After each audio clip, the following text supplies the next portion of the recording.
SCM classes YouTube चॅनलमध्ये एका नवीन आणि माहितीपूर्ण व्हिडिओमध्ये आपलं स्वागत आहे।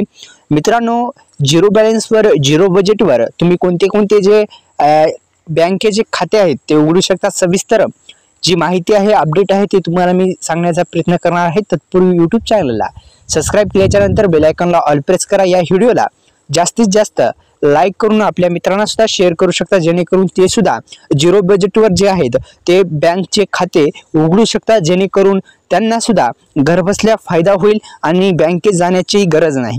तर सुरुवातीस आजच्या घडीला बँकेत खाते असणे गरजेचे आहे। सबसिडीसाठी, योजनेसाठी तसेच अनेक कामासाठी बँकेतील खाते उपयुक्त ठरते। बँकेतील खात्याचे ही अनेक प्रकार आहेत। वर्करनी जरी बँक खाते वाटत असेल तरी विविध सेवा मिळण्यासाठी बँकेला रक्कम मोजावी लागते आणि नोकरदाराच्या व्यापाराची खाते वेगवेगळे असते, त्यानुसार त्यांनी सोयी सवलती उपलब्ध करून दिल्या जातात।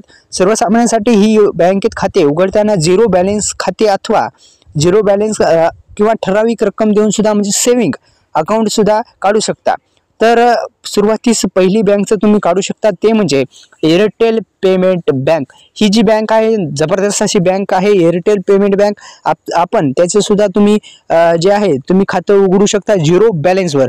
दुसरं म्हणजे आपण जे आहेत ते काय आहे तर खात्यातील उर्वरित रकमेतून कपात केली जाते, त्यामुळे खात्यातील हवालदिल होते, त्याला एकत्र खातेदंडाचा भरपाई बंद करावी लागते अथवा खात्यातून शिल्लक रक्कम ठेवावी लागते। ही रक्कम अडकून पडते, म्हणजेच कोणाला तर जे सेविंग अकाउंट आहे त्यांच्या सोबत असं घडू शकतं, पण झिरो बॅलन्सवर असतं त्याच्या पैसे कटत नाहीत, काय नाही। दुसरं म्हणजे SBIचं जे खातं असतं जनधन खातं ते सुद्धा झिरो बजेटवर आहे। सर्वांना माहिती आहे झिरो बजेटवर ते पण खातं उघडू शकता।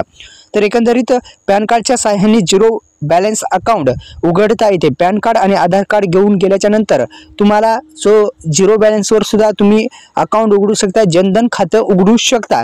दुसरं म्हणजे एअरटेल पेमेंट बँकचं सुद्धा उघडू शकता। अशा पद्धतीने दोन्ही बँकचं तुम्ही उघडू शकता। तर मित्रांनो, व्हिडिओ आवडल्यास व्हिडिओला लाईक आणि आपल्या चॅनलला सबस्क्राइब। धन्यवाद।